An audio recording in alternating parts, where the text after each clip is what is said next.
penyebabnya apa sebenarnya Kak Seto? Karena kan kalau kita melihat di kanan kiri kita, mungkin juga pengalaman hidup kita masing-masing itu kenyataannya mungkin orang tua kita berusaha yang terbaik buat kita tentunya. Tapi pada akhirnya mungkin karena keterbatasan ilmu, wawasan dan sebagainya itu akhirnya tidak bisa memberikan yang terbaik juga walaupun telah berupaya yang terbaik. Apa menurut Kak Seto itu penyebab mendasar di Indonesia khususnya Kak Seto?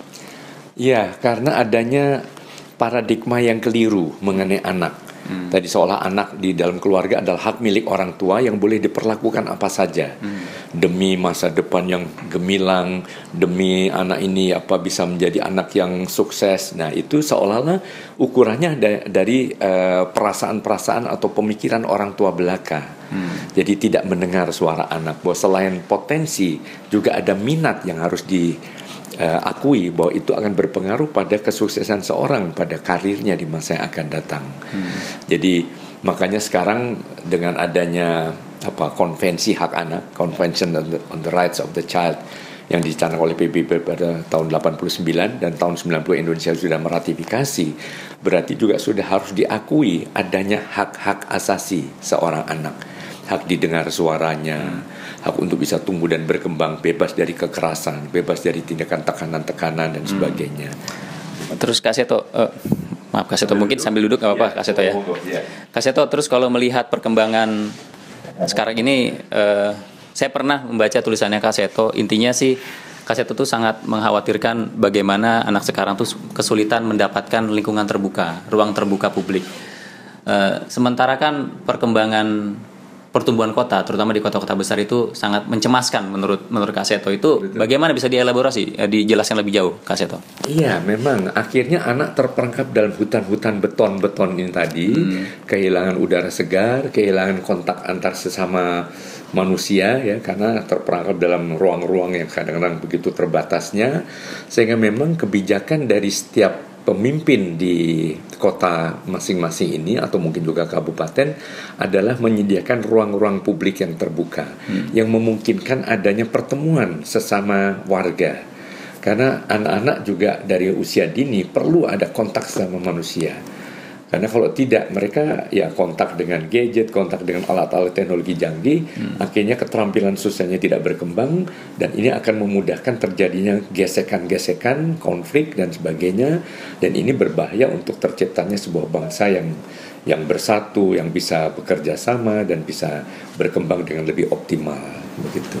Nah, terus Kak Seto, tapi kan dalam kenyataan ini Kak Seto sekarang aktif di Komisi Perlindungan Anak ya, sejak tahun 98 katakanlah, lama sekali. Tapi kita tahu bahwa menangani anak itu adalah pekerjaan lintas sektoral lah.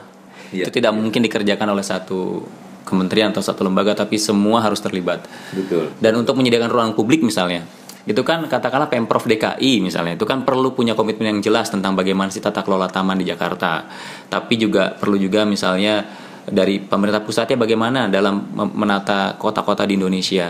Artinya untuk sekadar menghadirkan sebuah taman itu kan tidak mudah Kak Seto. Terus bagaimana Kak Seto bisa memperjuangkan itu melalui Komisi Perlindungan Anak misalnya? Iya, memang semua juga tergantung pada kebijakan ataupun kerendah hatian atau kreativitas dari pemimpin di masing-masing wilayah tersebut ya.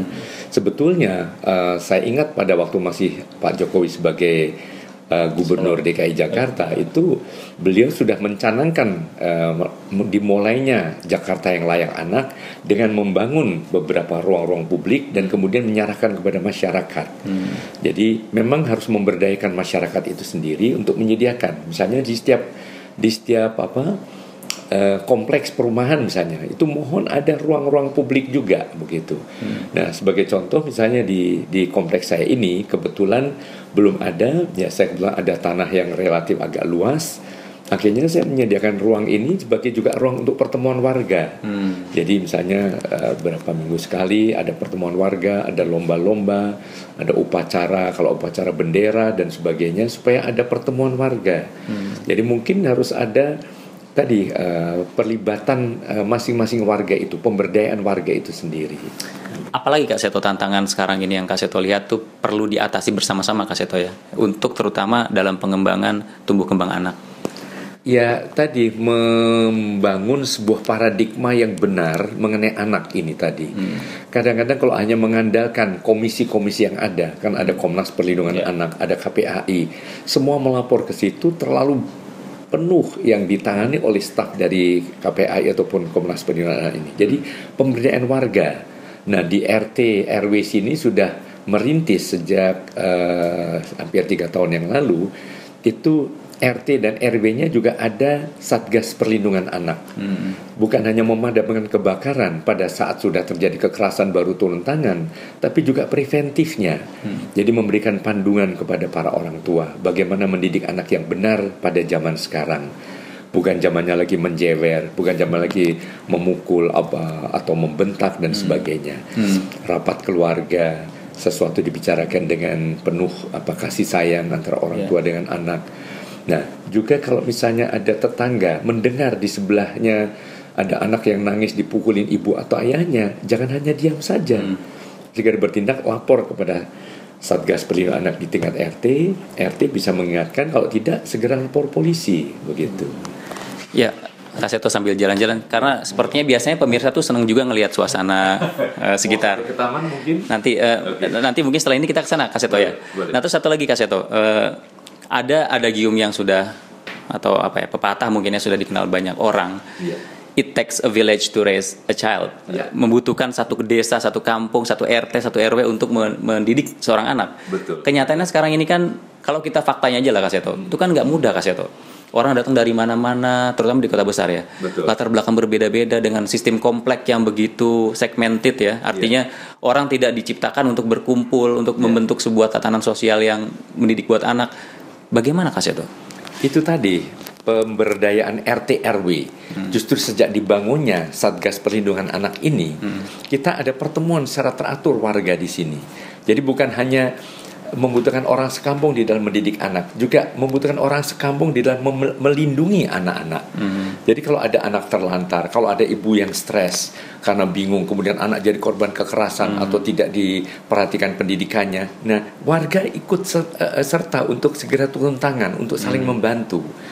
Jadi ini semua hanya bisa kalau memberdayakan potensi RT RW yang kecil-kecil ini. Indonesia yang besar dan kompak hanya bisa dimulai dari RT RW yang kompak dulu. Indonesia yang ramah anak dan layak anak dimulai dari RT RW yang layak anak juga. Jadi kalau itu dipopulerkan, bahkan kota Tangerang Selatan sudah mengklaim semua RT RW-nya sudah punya Satgas Perlindungan Anak. Bagaimana dengan kota-kota di lain atau dengan Jakarta? Kalau gubernurnya, kalau wali kotanya juga memberdayakan itu semua sampai ke tingkat lurah, sampai RT RW, saya kira semua akan mulai ibarat akan merekah bunga-bunga yang elok di Taman Sari Indonesia.